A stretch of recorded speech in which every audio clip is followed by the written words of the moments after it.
തൃശ്ശൂർ അതിരൂപതയുടെ arch ബിഷപ്പായ Andrews പിതാവിനെ വ്യക്തിപരമായിട്ട് ആക്രമിക്കുന്നുണ്ട്. മാധ്യമങ്ങൾ അതേസമയം അർദ്ധസത്യങ്ങൾ പൂർണ്ണ സത്യങ്ങളായി അവതരിപ്പിച്ചുകൊണ്ട് നുണകൾ പ്രചരിപ്പിക്കുന്നുണ്ട്. പുരോഹിതന്മാര് ലോഹയിട്ട പിശാചുക്കള് തല്ലിച്ചതച്ചു എന്നാണ് പറയുന്നത്. തൃശ്ശൂർ അതിരൂപത മെത്രാപ്പൊലീത്തായ്ക്ക് പോലീസിന്റെ മേൽ ഇത്രയും സ്വാധീനമുണ്ടോ?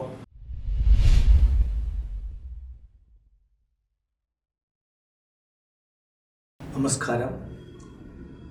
മനസ്സാക്ഷിയുള്ള മനുഷ്യ സഹോദരങ്ങളെ, മനസ്സാക്ഷിയുള്ള ഓരോ മനുഷ്യനും ഓരോ വ്യക്തിയും ഇന്ന് ജൂബിലി മിഷൻ ആശുപത്രിയിലും അമല ആശുപത്രിയിലും നടക്കുന്ന നേഴ്സുമാരുടെ സമരത്തെക്കുറിച്ച് ഗൗരവമായിട്ട് ചിന്തിക്കുന്നുണ്ട്. മാധ്യമങ്ങൾ അതേസമയം അർദ്ധസത്യങ്ങൾ പൂർണ്ണ സത്യങ്ങളായി അവതരിപ്പിച്ചുകൊണ്ട് നുണകൾ പ്രചരിപ്പിക്കുന്നുണ്ട്. മാത്രമല്ല, പലരും തൃശ്ശൂർ അതിരൂപതയുടെ ആർച്ച് ബിഷപ്പായ ആൻഡ്രൂസ് പിതാവിനെ വ്യക്തിപരമായിട്ട് ആക്രമിക്കുന്നുണ്ട്.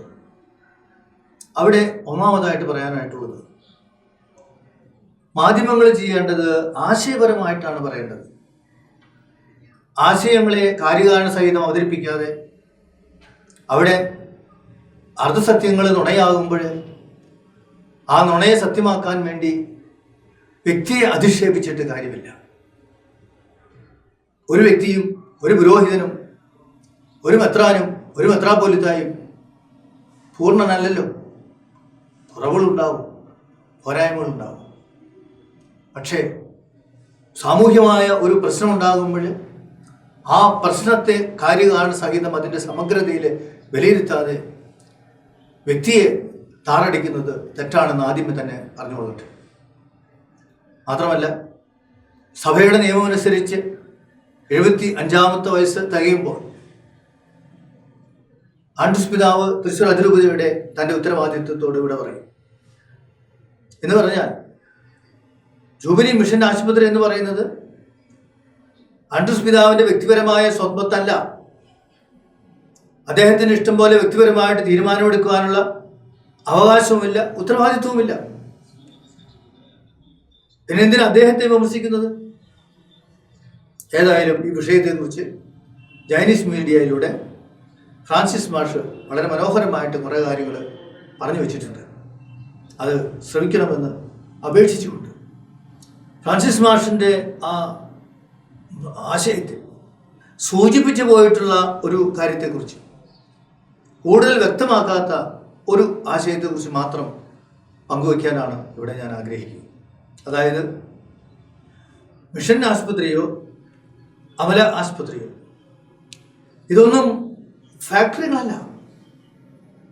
തീർച്ചയായും സർക്കാരിൻ്റെ നിയമം അനുസരിച്ച് ഒരു രജിസ്റ്റേർഡ് കമ്പനിയാണത്. ശരിയാണ്, അത് രജിസ്റ്റേർഡ് കമ്പനിയാണെങ്കിലും അതൊരു തൊഴിൽശാലയായിട്ട് കാണരുത്. ഇല്ലായ്മകളിൽ നിന്ന് എല്ലാ മറ്റുള്ളവരുടെ സംഭാവനകൾ സ്വീകരിച്ചും ഒക്കെ കുറേശ്ശെ ക്രമേണ വളർത്തിയെടുത്ത ഒരു ആതുര ശുശ്രൂഷ കേന്ദ്രമാണത്. അത് ഭാരതത്തിൻ്റെ തൊഴിൽ മേഖലയ്ക്ക് അനുസരിച്ചുള്ള നിയമം പാലിക്കുന്നത് കൊണ്ട് അതിനെ അക്ഷരാർത്ഥത്തിൽ ഒരു തൊഴിൽശാലയായി കണ്ട് തൊഴിലാളികൾ സംഘടിപ്പിച്ച് നശിപ്പിക്കാനുള്ളതല്ല. അത് തൊഴിലാളികളെ സംഘടിപ്പിച്ച് നശിപ്പിക്കാനുള്ളതല്ല എന്ന് പറയാനുള്ള കാരണം എന്താ? ഈ കേരളത്തിൽ എത്ര തൊഴിൽശാലകളുണ്ട്? എല്ലാം തകർന്നരിപ്പണമായത് തകർക്കപ്പെട്ടതുകൊണ്ടല്ലേ? ഒരുപക്ഷെ ഏറ്റവും നല്ല ഒരു ഉദാഹരണം പ്രൈവറ്റ് ബസ് കമ്പനികളായിരിക്കും. അതുകൂടാതെ മലബാർ റയോൺസ്, HMT തുടങ്ങിയ കമ്പനികളൊക്കെ വേറെ കിടക്കുന്നു. കേരളത്തിൽ എത്രയോ തൊഴിലാളികൾക്ക് തൊഴിൽ കൊടുത്തുകൊണ്ട് മുന്നോട്ട് പോയിക്കൊണ്ടിരുന്ന വലിയ ബസ് കമ്പനികളുണ്ടായിരുന്നു. തൃശ്ശൂരിൽ തന്നെ KK മേനോൻ, NTP തുടങ്ങി അങ്ങനെ പലതും. പക്ഷേ ഈ ബസ് കമ്പനികളെല്ലാം പൊട്ടിപ്പോയല്ലോ. എന്താ? തൊഴിലാളികളുടെ പ്രശ്നം അല്ല, സർക്കാരിൻ്റെ നിയമങ്ങൾക്കനുസരിച്ച് മുന്നോട്ട് പോകാൻ പറ്റാത്തതുകൊണ്ട് തന്നെ. അതുപോലെ ജൂബിലി മിഷൻ ആശുപത്രിയെയും അമല ആശുപത്രിയെയും ഒരു തൊഴിൽശാലയായി കണ്ട് തൊഴിലാളികളെ സംഘടിപ്പിച്ചുകൊണ്ട് ആ രീതിയിൽ അതിനെ നശിപ്പിക്കാൻ ശ്രമിക്കുന്നത് ഒരിക്കലും ന്യായീകരിക്കാനായിട്ട് പറ്റുകയില്ല. എങ്ങനെയാണ് നശിപ്പിക്കുന്നതെന്ന് ചോദിച്ചാൽ, നഴ്സിംഗ് കഴിഞ്ഞ ഒരു വ്യക്തിക്ക് ആരംഭത്തിൽ തന്നെ എല്ലാ ആനുകൂല്യങ്ങളോടും കൂടി 40,000 രൂപ ശമ്പളം കൊടുക്കണമെന്ന് പറഞ്ഞാൽ അതെങ്ങനെ സാധിക്കും? അത് സാധിക്കില്ല. എന്താ ഉറപ്പ്? എന്താ തെളിവ്? ഉറപ്പും തെളിവും ഇതാണ്. ഇന്ന് കേരളത്തിൽ MSWയോ BTechോ ജേർണലിസത്തിലെ MAയോ, ജേർണലിസത്തിലെ MA എന്ന് ഞാൻ പ്രത്യേകം പറയും. കാരണം മറുനാടൻ തൻ്റെ ചാനലിലൂടെ വ്യക്തിപരമായിട്ട് ആൻഡ്രൂസ് പിതാവിനെ അധിക്ഷേപിക്കുമ്പോൾ ജേർണലിസത്തിൽ MA ഉള്ള ഒരു വ്യക്തിക്ക് സ്വന്തം സ്ഥാപനത്തിൽ ആരംഭത്തിൽ തന്നെ 40,000 രൂപ ശമ്പളം എല്ലാ ആനുകൂല്യത്തോടും കൂടി കൊടുക്കാനുള്ളതായ കഴിവുണ്ടോ? അല്ലെങ്കിൽ പറയട്ടെ, BTechും MTechും MSWയും ഒക്കെ കഴിഞ്ഞിട്ടുള്ള വ്യക്തികൾക്ക് ഇവിടെ കേരളത്തിൽ ആരാണ്, എവിടെയാണ് 40,000 രൂപ ശമ്പളം എല്ലാ ആനുകൂല്യങ്ങളോടും കൂടി കൊടുത്ത് നടത്തുന്നത്? അത് ജൂബിലി മിഷൻ ആശുപത്രിയിലും അമല ആശുപത്രിയിലും വേണമെന്ന് പറഞ്ഞാൽ എങ്ങനെ സാധിക്കും? അതിന് സന്തുലിതാവസ്ഥയ്ക്ക് വ്യത്യാസമല്ലേ? അതിനെതിരായിട്ട് അരമനയിൽ സമരത്തിന് പോയത് തെറ്റാണെന്ന് മനസ്സിലായപ്പോൾ ഇതാ ഗവൺമെൻറ് സ്ഥാപനത്തിലേക്ക് സമരത്തിന് പോയപ്പോൾ പോലീസ് തടഞ്ഞു, ലാത്തിചാർജ് നടത്തി എന്നൊക്കെ പറഞ്ഞ് അതിന് പുരോഹിതന്മാർ ലോഹയിട്ട പിശാചുക്കൾ തല്ലിച്ചതച്ചു എന്നാണ് പറയുന്നത്. പുരോഹിതർക്കും തൃശ്ശൂർ അതിരൂപത മെത്രാപ്പൊലീത്തയ്ക്കും പോലീസിൻ്റെ മേൽ ഇത്രയും സ്വാധീനമുണ്ടോ? അതിനും പുരോഹിതരെയും മെത്രാനെയും കുറ്റം പറയുന്ന കാര്യം എന്താ ഇരിക്കുന്നത്? അപ്പോൾ കാര്യങ്ങളെ വസ്തുനിഷ്ഠമായിട്ട് മനസ്സിലാക്കാനായിട്ട് സാധിക്കണം, മനസ്സാക്ഷി ഉണ്ടെങ്കിൽ.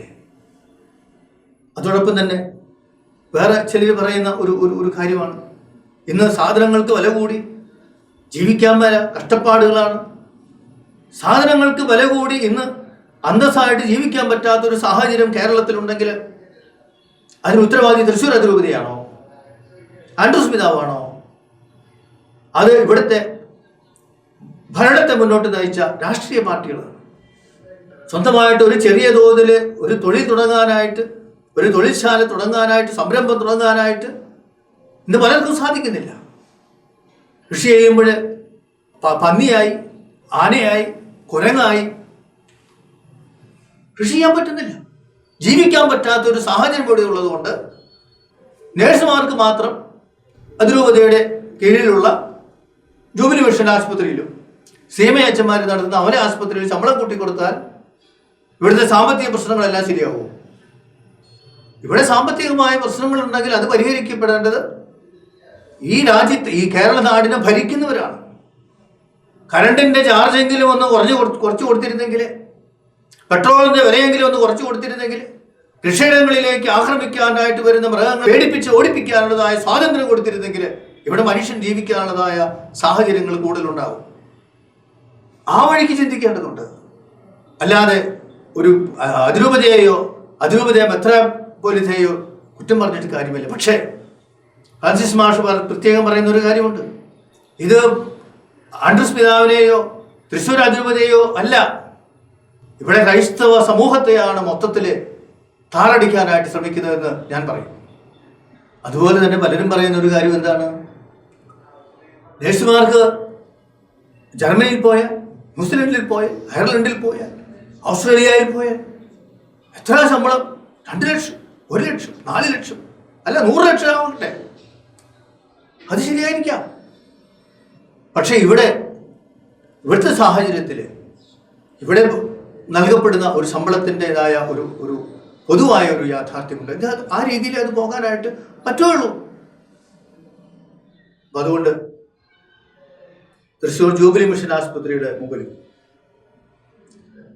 അമല ആശുപത്രിയിലും സമരം ചെയ്യുന്ന സഹോദരിമാർ, അവർക്ക് അനുഭവം പ്രകടിപ്പിക്കുന്ന ഓരോ വ്യക്തിയും, മനസ്സാക്ഷിയുള്ള ഓരോ വ്യക്തിയും ഈ കാര്യത്തെക്കുറിച്ച് ചിന്തിച്ചുകൊണ്ട് ശരിയായ തീരുമാനങ്ങളിലേക്ക് വരാൻ സാധിക്കട്ടെ.